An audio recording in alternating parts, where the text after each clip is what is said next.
नमस्कार, मैं हूँ अधिवक्ता गोपाल कृष्णा और आज हम जिस टॉपिक पर बात करने वाले हैं उस टॉपिक का नाम है कि जनता का हक एफआईआर।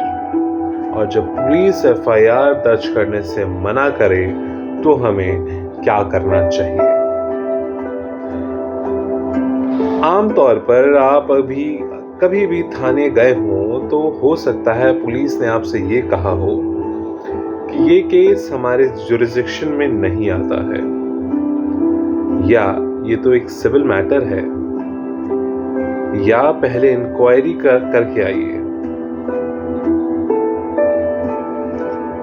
मैं हूं एक अधिवक्ता और आज मैं आपको ये समझाऊंगा, आज हम ये बात करेंगे कि आपका लीगल राइट क्या है, आपके कानूनी अधिकार क्या हैं और ये एफआईआर क्या होता है और कैसे हर भारतीय को अपने इस हक के बारे में मालूम होना चाहिए, ताकि अगर उसके साथ कोई किसी प्रकार का जुर्म होता है तो पुलिस उसकी बात सुने और एफआईआर दर्ज करे।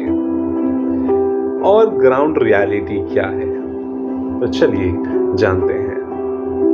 सबसे पहले जिसे ये नहीं पता कि एफआईआर क्या होता है, मैं उनको ये बता दूं कि एफआईआर का फुल फॉर्म है फर्स्ट इंफॉर्मेशन रिपोर्ट, बीएनएसएस, भारतीय न्याय साक्ष्य संहिता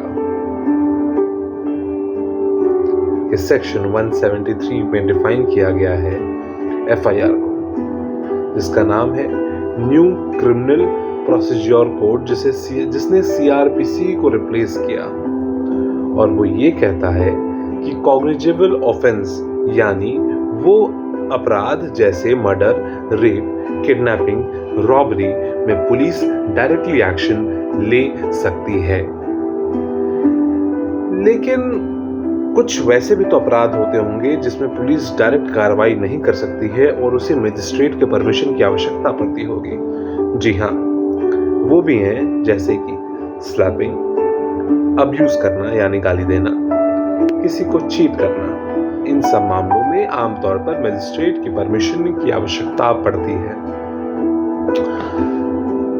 तो जब हम एफआईआर दर्ज कराने जाते हैं तो पुलिस का क्या फर्ज होता है।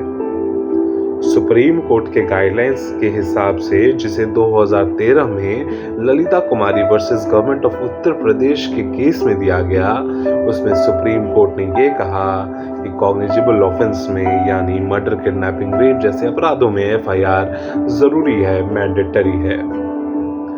और पुलिस इन मामलों में किसी भी प्रकार की इन्वेस्टिगेशन या कानूनी कार्रवाई करने में देरी नहीं कर सकती है। FIR is not proof of guilt. It is just the first step to begin investigation. भारतीय न्याय संहिता के कई प्रावधानों में ये दिया गया है, माफ कीजिएगा, बीएनएसएस के कई प्रावधानों में दिया गया है कि ऑफिसर इंचार्ज जो है उसको सबसे पहले एफआईआर रजिस्टर करना है।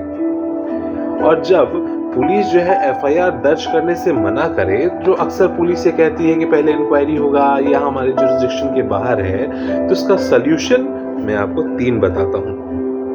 पहला, आप एसपी को लिखित कंप्लेन कीजिए।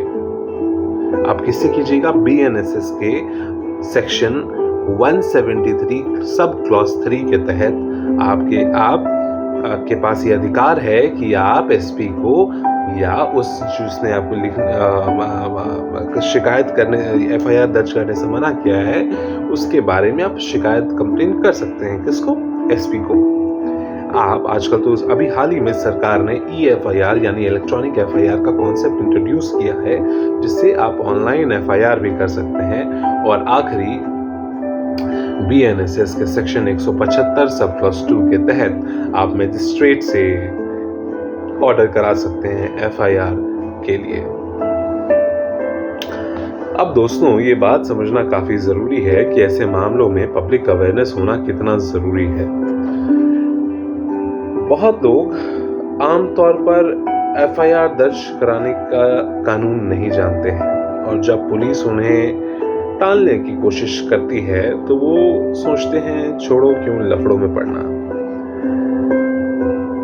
लेकिन आपके पास कई ताकतें भी हैं, जैसे ये एक ताकत जो आपके पास हर समय होता है वो है आरटीआई के माध्यम से पूछ लो कि आपने किस प्रावधान के तहत आपने ये एफआईआर दर्ज करने से मना किया है और इन मामलों में फॉर एग्जांपल मान लीजिए किसी भी कॉग्निजेबल ऑफेंस में यानी रेप मर्डर आपने एफआईआर दर्ज नहीं किया तो किस प्रावधान के तहत नहीं किया, इसमें कौन सी इंक्वायरी की आवश्यकता है, क्योंकि सुप्रीम कोर्ट के 2013 के जजमेंट में तो यह है कि पुलिस को तुरंत इन्वेस्टिगेशन करना है, तो आप आरटीआई से तो पूछ ही सकते हैं।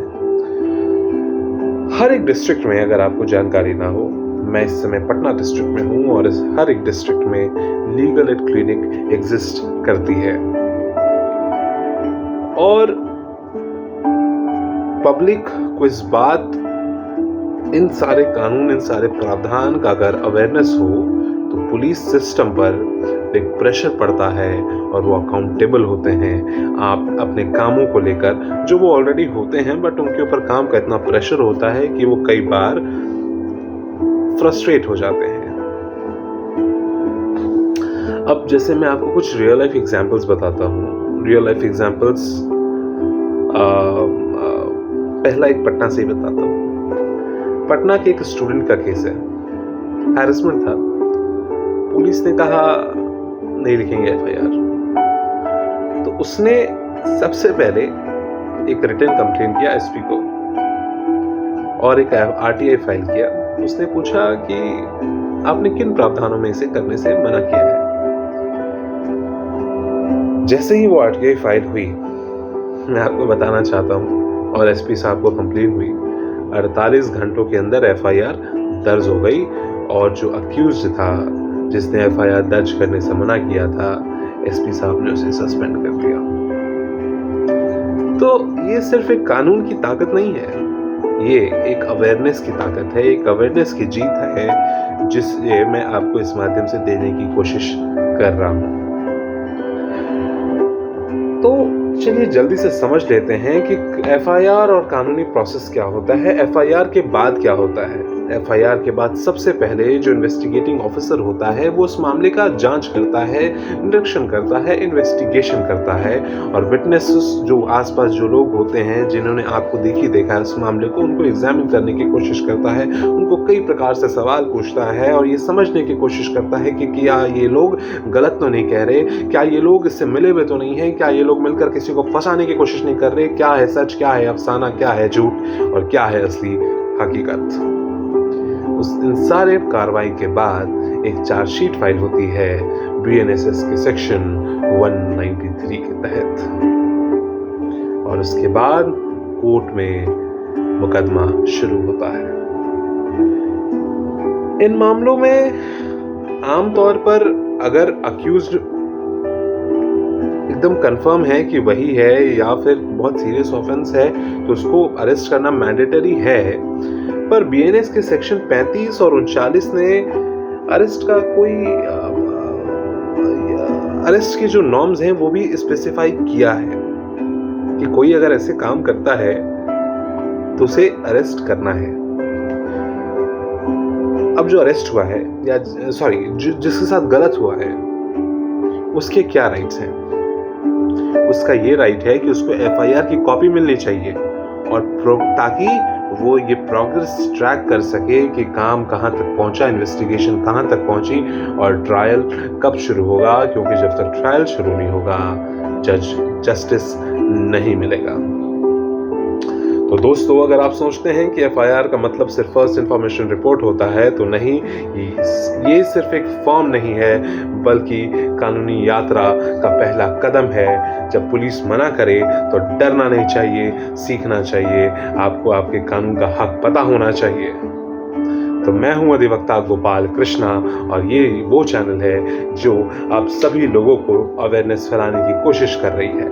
अगर आपको मेरा ये वीडियो अच्छा लगा हो तो मेरे चैनल को सब्सक्राइब कीजिए, शेयर कीजिए और कमेंट करके बताइए कि आपको कैसा लगा, ताकि मैं मोटिवेटेड फील करूं और मुझे सपोर्ट कीजिए।